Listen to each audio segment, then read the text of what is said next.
Coach, hope you're doing well. Obviously, it's a great time to visit with you after the last 4 games. The running game has been on fire, over 1,000 yards on the ground, 14 touchdowns, 7 yards per carry over 4 games. That's not one game, that's 4 games. I have the first question, not the only question, but the first question I have for you is how can your room be better in the last 2 games than it has been in the last 4 games? Like I've preached to them, there's so much more that they can improve on. Just their patience, their eyes, they're just the details of the position.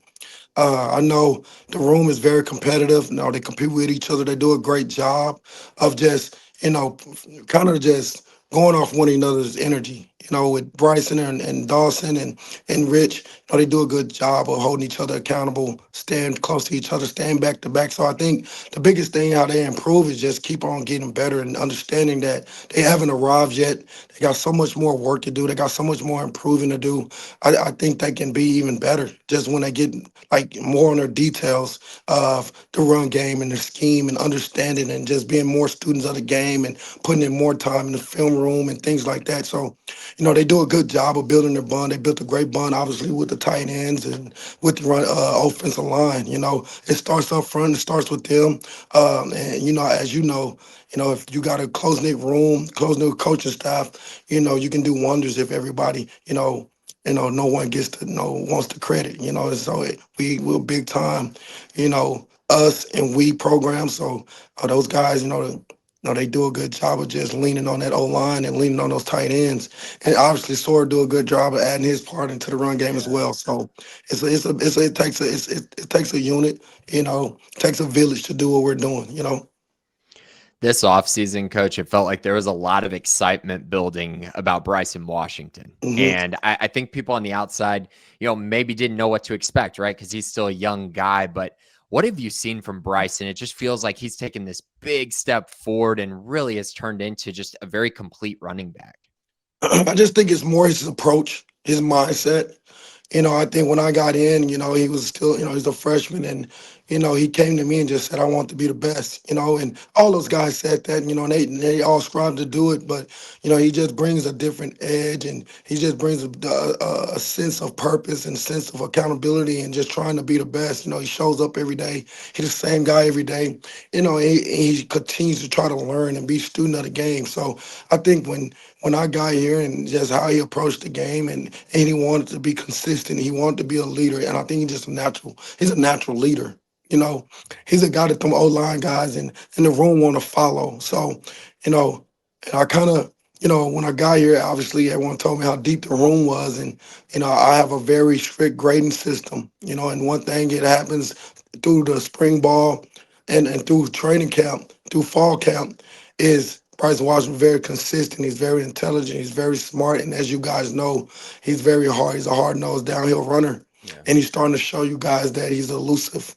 And I think that was the trait that everybody's wondering how fast he was. Could he make guys miss an open space, open field, or was he just a in between the tackles downhill guy? I think he's been able to show he's a well-rounded, all-around running back that can he's obviously a three-down back.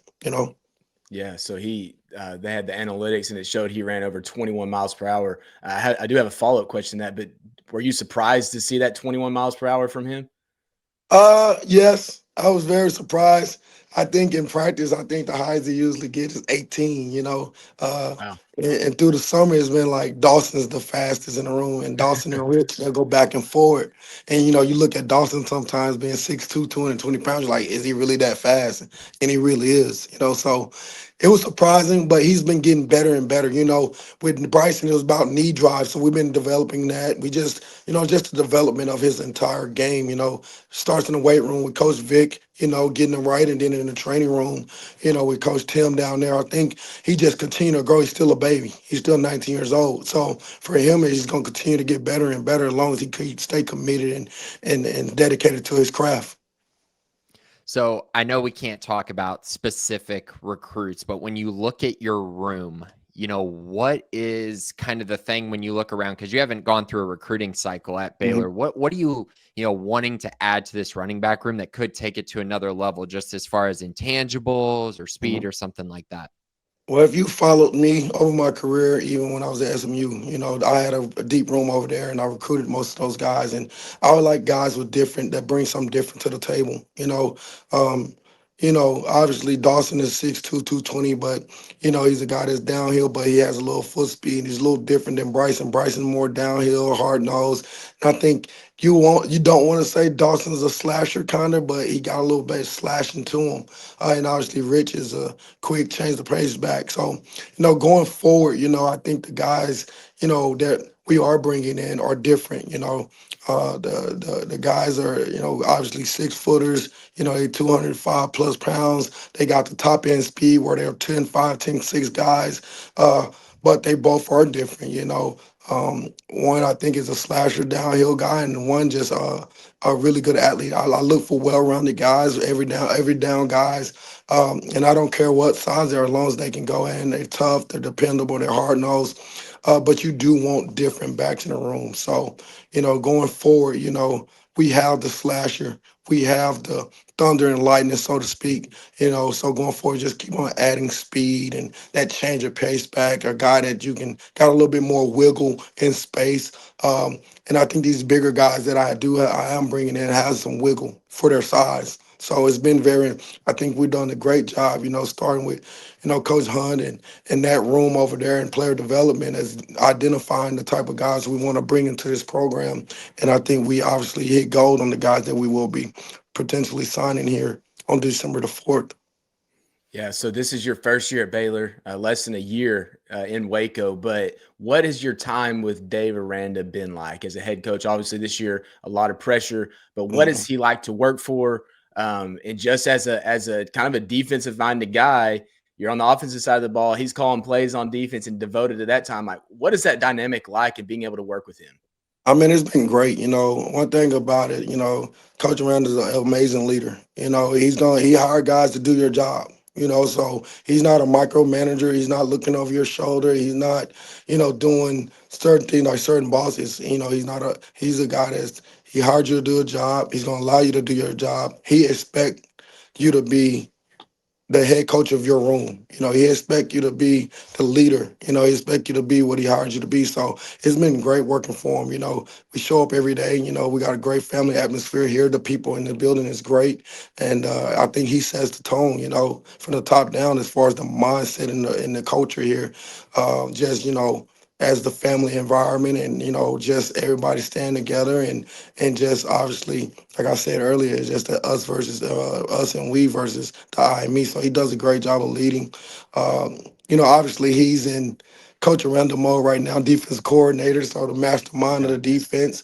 So on a day-to-day basis, obviously we have staff meetings and stuff, but obviously he's more dedicated to the defense right now. But when our encounters are great, he knows, you know, what we bring to the table on the offense, and the dedication we have and the work that we have. So he just allows you to be yourself. He allows you to go out and get these guys right. So I think he's a great leader, man. He's a great man as well. So he does a good job with us.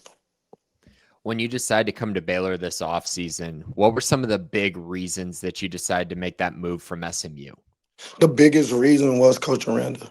Just working for a guy like that, his reputation of, how he is, family oriented, how he is such a great leader, and the wisdom and how smart he is and how intelligent he is, having aspirations of one day being a head coach, and being a minority as well. So just being able to learn from him and grow and mature, from him. But the biggest thing was coming here to learn from Coach Randa and to help build Baylor back to what Baylor was, and just, understanding that Baylor brand, growing up in the DFW, going to South Oak Cliff High School, go Bears, hey, playoffs, go Bears, go get it. Growing up in the Metroplex, Baylor was always a big brand in Dallas, So a couple of my teammates, our high school mates, went to Baylor. Kevin Rogers and Bobo played basketball here. So for me, I've always known about the brand and the culture here. And then, when I came here, what sealed the deal was the people. You know, the people that coach have around these kids. He's done a great job putting the right people around this team and around these kids. And I thought that was amazing for me. It's a lot of people that, they put the kid and the student athlete first, and I really love that. And like I said, it was coaching, obviously, the people you have in the program. Yeah. So back to this current team. You've checked so many boxes in the last 4 weeks. You get bowl eligible, you beat TCU, you win a Big 12 game at home. So all these things are kind of accumulating. But how do you avoid having a letdown mentally after checking so many boxes? Now you're bowl eligible specifically, but how can this team make sure that it doesn't revert back to not being as mentally focused, not having as much dedication to get another win? It starts at the top. Coach Randa came in Sunday and he set the tone, and it's from the top down. We all understand what has been accomplished here, but that's not what we came here for. 6 wins is good, but we obviously, we want to do better. The kids want more. They just trying to create a new standard here, a new expectation here. And we talk about it all the time, the standard is the standard. And guys that stayed in the program could have left. The guys that came into the program that could have went somewhere else. Coaches that could have went anywhere somewhere else. We all came here for a reason because we believed in Coach Randa and we believed in the coach that he's built here and the foundation he's built here. And we kind of had an understanding that we can be in this position and have the potential to win 8 games and go 9-4 in the bowl game. So the standard here is 1-0 mindset, So we as coaches and from Coach Miranda's leadership, we eliminate complacency and content from day one. Just how we set the tone, how we attack it as coaches. So it starts with us and then our leaders. Obviously, you have Sawyer and B. Wash and Jackie Marshall and you Matt Jones and Keaton Thomas, and Barrington and guys like that and Gavin Yates and Cam, Josh Cameron. So you got leaders on this team, and you got the leaders from the staff where we set the expectation and the standards extremely high, and they understand that this is not good enough. We have not arrived yet, and we have a lot more to accomplish. So we just keep our head down, stay focused, and continue to work. At the end of the day, that's what it's about, and we just got to make sure that these guys understand that it's 1-0 every day, 1-0 every rep, 1-0 every series. And if we have that mindset and continue to stack days, the outcome for Saturday is going to be very good for us.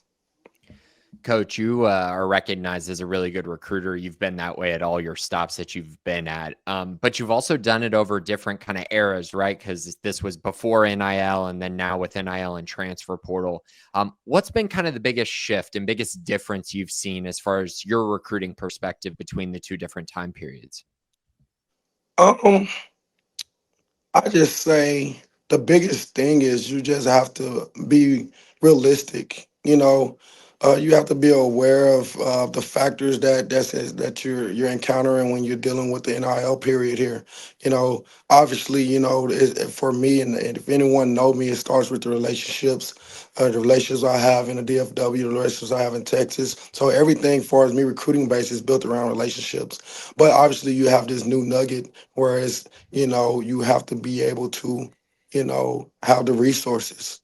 So that's been the biggest shift. It's just regardless, you got to have the great relationships, but you also have to have the resources. The relationships get you to the table, the relationships get you in the door, but obviously the resources are close the deal.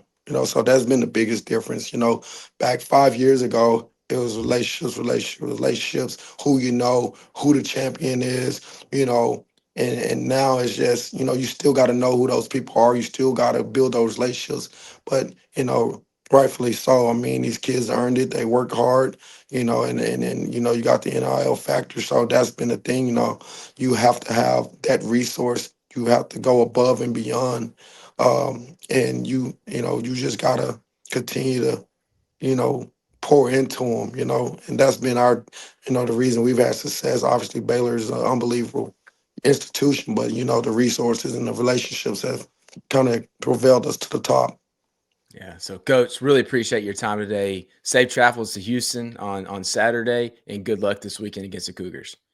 Thank you, guys. I hope you guys make it down there. It's going to be a fun game. As you know, they're a really good football team, and they're fighting for, postseason berth as well. So we got to make sure we locked in and focused and make sure we finish strong. All right. Thanks, Coach. Have a good Awesome. one. Thanks, All right, Coach. sick one, guys. Appreciate you. Thank you. Thank you. Hey, go Sock Bears. Let's go.